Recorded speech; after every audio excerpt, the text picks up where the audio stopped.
네, 현장에서 또 미디어를 통해 각 가정에서 하나님께 영과 진리로 예배드리는 모든 성도님들께 우리가 함께 읽은 오늘 말씀이 깨달아지고 또 이 말씀을 통해서 저희의 중심을 돌아보게 하는 귀한 시간이 되기를 간절히 소망합니다. 오늘 저희들이 함께 읽은 출애굽기 3장 1절부터 5절까지의 말씀을 통해 내 발에서 신을 벗으라라는 제목으로 하나님의 말씀을 듣고자 합니다. 오늘 이야기는 여호와 하나님께서 모세를 부르시는 그 소명에 해당하는 장면임을 보게 됩니다. 바로 오늘 이야기를 통해서 볼 때에 모세는 다른 일을 하고 있었던 것이 아니라 미디안 땅에서 장인의 양을 치고 있는 그러한 상황이 이어지고 있음을 저희들이 볼 수 있습니다. 그런데 여기서 저희들이 한 가지 좀 생각해 볼 것은 미디안 지역에 거주한 지 2장과 3장은 무려 한 장의 분량의 차이가 있지만 여기서 시간적으로 본다면 지금 모세는 약 40년의 시간이 지난 것을 저희들이 볼 수 있습니다. 그렇게 되어졌을 때 40년 동안 장인의 양을 치고 있는 이러한 상황일 때에 모세는 하나님의 산이라고 알려진 호렙이라는 그 산으로 향해서 가게 됨을 오늘 말씀을 통해서 저희들이 보게 되어집니다. 저희가 알고 있기로는 이 호렙산은 이스라엘 백성들에게 율법이 주어진 산으로 알려져 있습니다. 그렇기 때문에 이 산은 저희들에게 있어서 하나님의 산이라고 인식되어지지만 당시에 이 호렙이라는 산은 폐허나 황폐함을 뜻하는 그러한 땅이었습니다. 그러니까 모세가 하나님을 여기에서 만나고 또 율법이 주어졌기 때문에 하나님의 산이라는 별칭이 붙었던 것이었던 것 같습니다. 그랬을 때 모세는 여기가 하나님의 산인 줄을 깨닫지 못하고 그저 자신의 양을 지금 돌보기 위해 그 근처를 갔을 뿐이었지만 여기서 경험했던 그 일은 모세의 삶을 완전히 뒤바꾸는 그러한 일이 되어짐을 저희들이 보게 되어집니다. 바로 여기에서 모세는 하나님의 나타나심, 하나님의 자기 계시가 바로 여기서 등장하게 됩니다. 우리가 잘 아는 것처럼 창세기 18장에서는 아브라함에게는 하나님께서 사람의 형상으로 나타나고 있음을 보게 됩니다. 그런데 오늘 본문에서는 불의 형체로 하나님께서 모세에게 나타나십니다. 성경에서 불의 이미지는 더러운 것을 태워서 정화하거나 아니면 어둠을 밝히거나 범접할 수 없는 거룩함을 상징하고 있습니다. 이 미디안 지역에서 별반 다를 바 없는 일상의 삶을 살아가고 있던 모세에게 아주 범상치 않은 일이 벌어지게 되었다라는 것입니다. 모세가 맡은 그 양 무리를 먹이고 또 맹수로부터 보살피는 일을 하던 중에 하나님이 그에게 찾아오셨던 일이 바로 오늘 이야기입니다. 그런데 그 찾아오신 형상이 불의 형상이었습니다. 그런데 그 불은 나무를 태우시는 것이 아니라 타지 않는 나무의 형상으로 모세에게 찾아오셨음을 오늘 저희들이 함께 읽은 2절의 말씀을 통해서 확인하게 되어집니다. 2절의 기록입니다. 여호와의 사자가 떨기나무 가운데로부터 나오는 불꽃 안에서 그에게 나타나시니라. 그가 보니 떨기나무에 불이 붙었으나 그 떨기나무가 사라지지 아니하는지라라는 기록이 있습니다. 이런 기이한 일에 모세는 조금 더 자세히 살펴보고자 그 나무 근처로 다가가기를 결심합니다. 그럴 때 나무에서 모세의 이름이 2번씩이나 불려지게 되고 그리고 믿음의 선조들이 경험했던 것처럼 모세를 향한 부르심이 있어졌습니다. 그럴 때 모세는 내가 여기 있습니다라는 대답을 하면서 자신이 지금 단순히 불에 타지 않는 어떠한 나무 앞에 서 있는 것이 아니라 지금 자신을 부르시는 거룩하신 분 앞에 있음을 직감하게 되었습니다. 생전에 처음으로 자신이 하나님을 직면하게 되었음을 오늘 이 시간 피부로 와닿는 순간이었다라는 것입니다. 그랬을 때 그리고 나서 하나님께서는 모세에게 가까이 오지 말라고 하시면서 모세에게 신을 벗으라고 명령하시면서 오늘 이야기는 일단락 나게 됩니다. 하나님께서 모세를 부르시는 이 소명장은 저희들에게 매우 잘 알려진 이야기입니다. 그러나 이 이야기는 평범한 일상을 살아갔던 한 인물에게 일어난 예기치 못한 이야기임을 우리는 기억할 필요가 있습니다.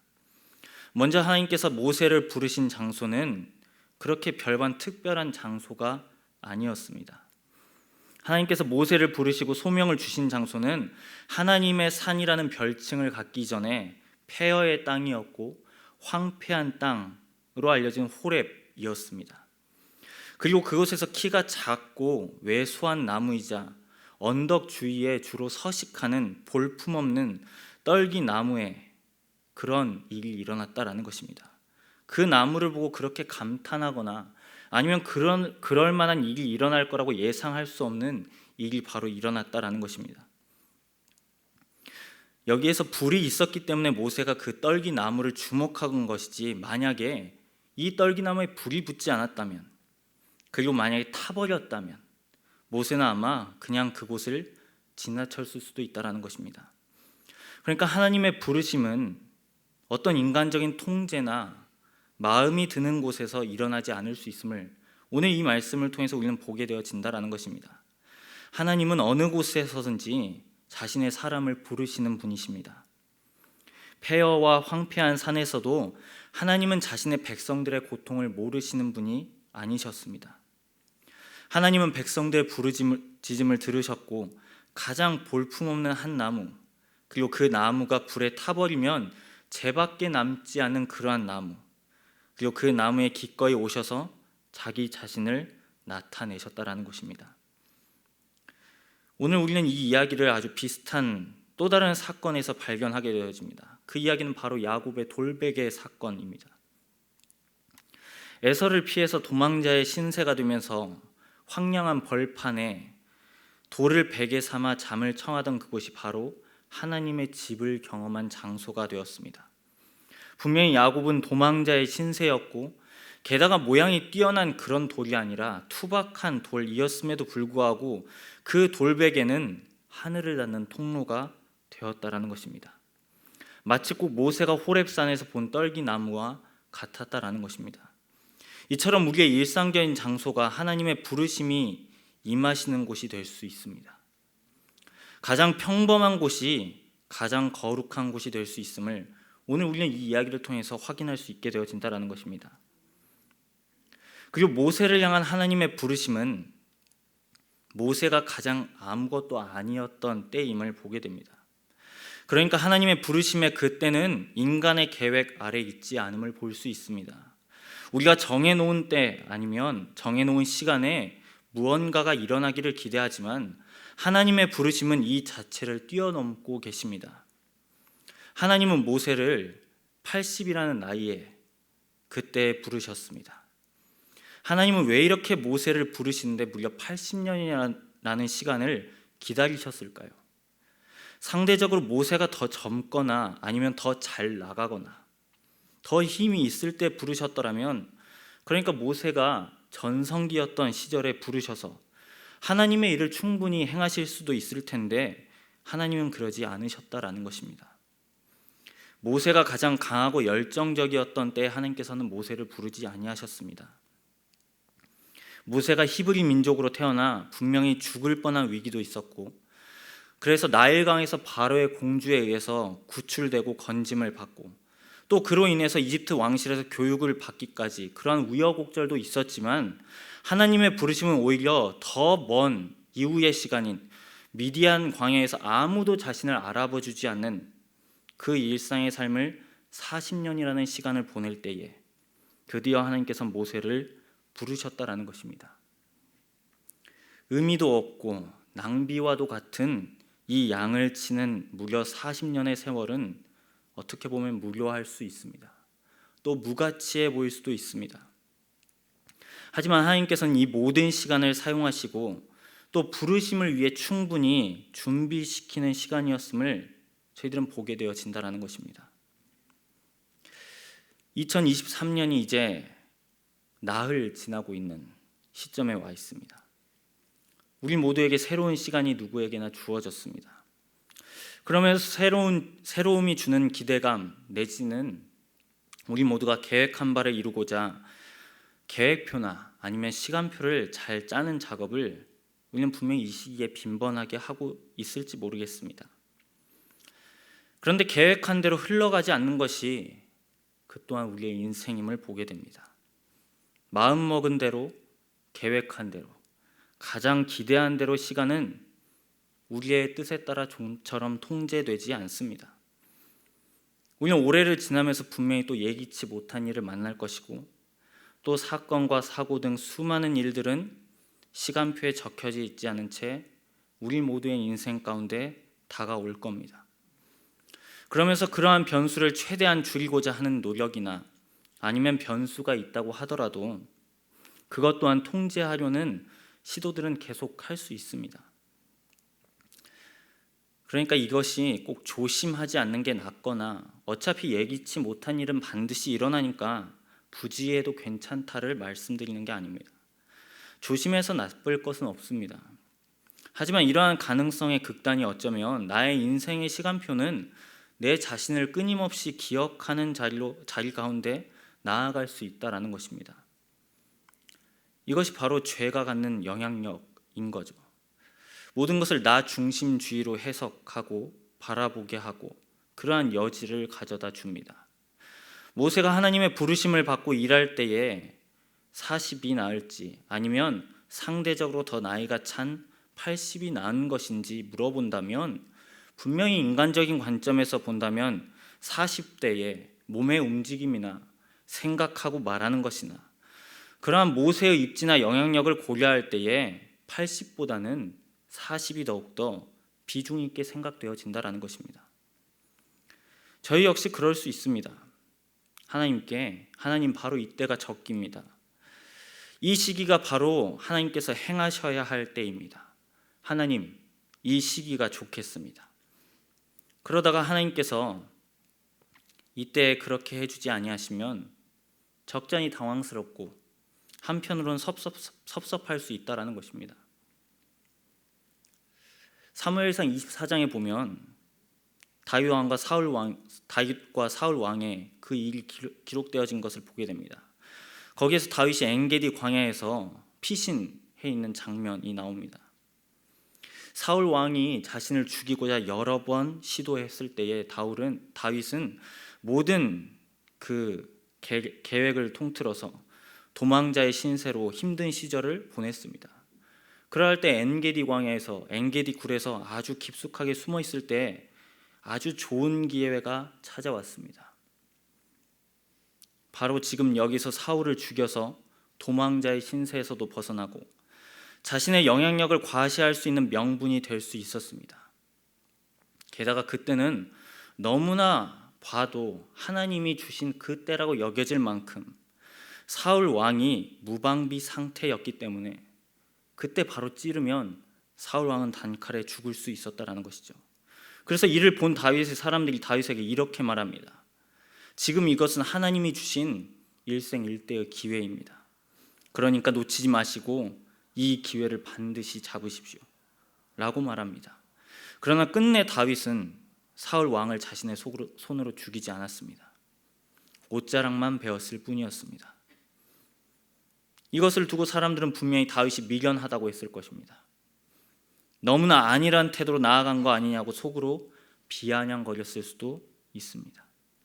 하지만 다윗은 분명히 알았습니다. 하나님의 기름 부음을 받은 자를 자신의 손으로 치는 것은 바로 하나님께서 기뻐하신 일이 아니다라는 것입니다. 만약 다윗이 인간적인 마음을 먹거나 혹 자신과 같이 있던 사람들의 말을 따라했다면 분명히 사울 왕은 그 자리에서 죽었을 것입니다. 그리고 다윗은 이제 도망자의 신세를 면했을지 모르겠습니다. 하지만 하나님께서 기뻐하지 않는 일을 했다는 그 죄책감에서는 벗어날 수 없었다라는 것이죠. 다윗은 하나님의 때를 신뢰했습니다. 그리고 끝까지 사울 왕을 자신의 손으로 치지 않고 기다렸음을 우리는 사무엘 상하의 이야기를 통해서 확인할 수 있게 되어집니다. 하나님이 기뻐하시는 것이 무엇인지 늘 마음에 염두에 두었던 다윗은 그렇게 하나님의 마음에 합한 자라는 칭송을 들은 유일무이한 이스라엘의 왕이 되었습니다. 하나님께서는 하나님의 때와 계획에 맞게 다윗을 들어 올리셨음을 우리는 그러한 이야기를 통해서 확인할 수 있게 되어진다는 것입니다. 이처럼 오늘 본문 말씀에서 모세를 부르시는 것 역시 하나님의 주권에 따라서 하나님의 자유에 따라서 그 일이 일어날 수 있다라는 것을 우리는 보게 되어진다라는 것입니다. 그리고 이를 경험한 모세가 떨기나무 근처로 다가가려고 하자 하나님께서는 내 발에서 신을 벗으라고 명령하십니다. 고대 중동 지방의 풍습에 따르면 이 신을 벗는 행위는 집안에 들어갈 때에 신발을 벗게 되면 그 집안에 깔려있는 어떠한 양탄자의 촉감을 맨발로 느낄 수 있는 그러한 행위가 됩니다. 이것은 더 나아가서 누군가의 천막이나 또는 집에 들어가면서 그 집안의 주인에게 신발을 벗고 이제는 음식을 제공받습니다. 이것이 바로 중동 지방에서 손님을 환대하는 방식 중에 하나라고 알려져 있습니다. 그렇기 때문에 주인의 청에 응하기 위해서는, 그러니까 주인의 공간에 들어오기 위해서는, 환대를 받기 위해서는 손님은 그 공간에서 주인의 것임을 인식하고 존중하는 의미를 담아 신발을 벗었어야 했다라는 것입니다. 이것을 감안한다면 지금 하나님께서 모세에게 신발을 벗으라는 말씀은 명령이자 동시에 하나님 자신의 공간으로 들어오라고 하시는 초청과 환대를 의미한다고 볼 수 있겠습니다. 미디안이라는 이방 땅에서, 그리고 폐허와 황폐한 산에서, 예기치 못하게 볼품없는 떨기나무에서 하나님은 모세를 나그네가 아닌 손님으로 초청하고 계심을 오늘 이 말씀을 통해서 우리는 보게 되어진다라는 것입니다. 그래서 하나님의 초청과 환대는 인간적인 마음으로 아니면 인간적인 생각으로 그려내는 장소나 그 때가 아니었음에도 불구하고 모세에게 임했습니다. 이것이 바로 모세에게 복이 되어지는 순간입니다. 왜냐하면 하나님의 부르심은 그 자체로 복이며, 하나님은 모세를 고통당하는 이스라엘 백성의 부르짖음에 응답하시는 도구로 사용하셨기 때문에 그 부르심에 응답하는 것 자체가 복이었다라는 것입니다. 바로 그 영광스러운 자리에 지금 모세가 초청받은 현장인 겁니다. 말씀을 마무리하고자 합니다.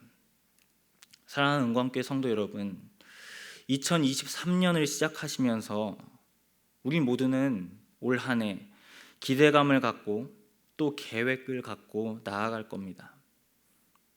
하지만 그 전에 하나님께서는 저희 모두를 어디에서나 어떤 때에나 우리를 부르시는 분이심을 기억하기를 소망합니다. 아브라함이 그랬고 야곱이 그랬고 모세가 그러하듯 그냥 그러한 일상을 살아갔을 뿐인데, 나이가 많이 들었을 뿐인데 나는 이제 이미 다 했다라고 생각하던 그때에 어쩌면 우리의 삶의 자리가 또 황량해지고 또 덧없고 무의미하고 가치적으로 보이는 그때에 하나님께서는 타지 않는 불을 붙이셔서 우리를 부르시고 말씀하십니다.